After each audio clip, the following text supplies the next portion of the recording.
It wasn't that long ago when Prime was the drink everyone wanted but no one could find. Shelves were empty, mobs were forming at grocery stores, kids were begging their parents to refresh store websites hoping to catch a restock. Prime wasn't just a beverage, it was a cultural moment. In just a few months, it turned from a quirky collab between two YouTubers into a full-blown empire. But now, grocery stores are slashing prices down to $1 or less just to get rid of it. Sales are in free fall, controversies are piling up, and the hype has cooled so much it feels like a distant memory. So how did something that exploded to over $1 billion in sales collapse this quickly? To really understand the downfall of Prime, the clock has to be rewound to January 2022. That's when the launch happened. Logan Paul and KSI, two of the internet's biggest creators and former boxing rivals, joined forces to announce their own hydration drink. On paper, it looked like the perfect storm. Logan Paul had just wrapped up years of redemption after his Japan controversy, joining the WWE and building his podcast. KSI was riding high with the Sidemen and had a loyal UK fan base that treated him like royalty. Put those names on a flashy bottle, add some bold flavors, and mix in limited availability. And suddenly there was chaos in the aisles. From the very beginning, the hype around Prime was nothing short of wild.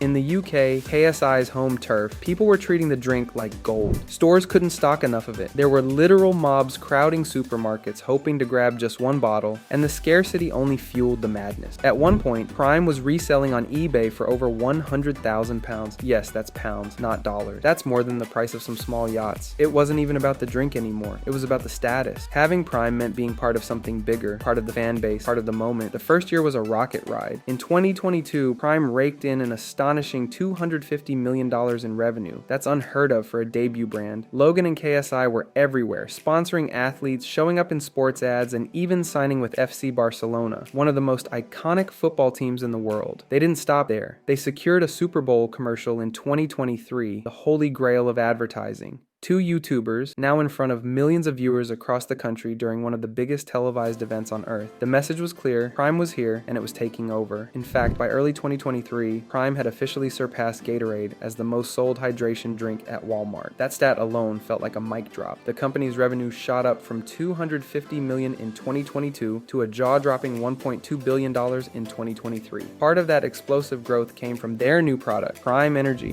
This wasn't just another flavor drop, it was a pivot into a different market entirely, tapping into the booming energy drink space. But Prime Energy also marked the start of serious problems. Each can of Prime Energy contained 200 milligrams of caffeine. That's the same amount you'd find in 2 Red Bulls or a strong cup of coffee. Not an issue for adults, but Prime's biggest audience wasn't adults. It was kids. That's where the concern started boiling over. Parents, teachers, and even lawmakers started to speak out. Schools began banning the drink altogether. In Australia and New Zealand, Prime Energy exceeded legal caffeine limits, leading to even more restrictions. It wasn't long before Senator Chuck Schumer called for the FDA to investigate Prime for marketing high caffeine products to children. That public concern snowballed quickly. Health experts warned that caffeine at those levels wasn't safe for kids, and the blurred lines between the original Prime Hydration and Prime Energy only added to the confusion. While Logan Paul denied any wrongdoing and insisted they weren't targeting children, the brand's reputation started to take a hit. And once negative press starts rolling in, it rarely stops at just one headline. In August 2023, another storm hit, this time involving Forever Chemicals. A lawsuit claimed that Prime contained PFAS, substances linked to serious health concerns. The claims were quickly debunked and Prime was found to be well under legal limits. But the damage was already done. Just the association with the phrase Forever Chemicals created a stain that the brand couldn't shake off. Even if proven false, the link stuck in people's minds. And then came 2024, the year that officially marked the collapse. In just the first quarter of 2024,